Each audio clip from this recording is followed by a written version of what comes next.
Squash vine borers are the secret assassins of cucurbit plants. In Kentucky, moths emerge full grown from the soil in early to mid-summer. They quickly find squash plants and begin to lay eggs, usually at the base of the stems. Eggs are very difficult to spot because there's usually just one, and it often looks just like a speck of dirt. They can also be concealed on areas of the stem just below the soil, but with a little practice you can learn to see them and remove them. Dropping the eggs into soapy water or a water-alcohol mixture will kill them.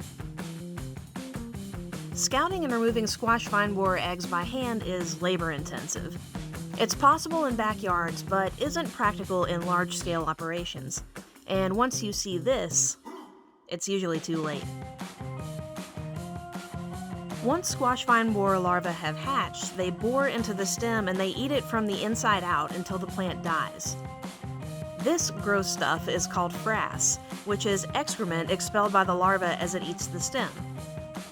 When they're large enough, they'll exit the stem and drop into the soil to continue their life cycle, where they pupate and overwinter until next season. If any eggs are left behind, larvae can still hatch and bore inside. And that pretty much means lots of yield loss or certain death for the plant. When it comes to this pest, it's a lot easier to prevent damage from happening at all.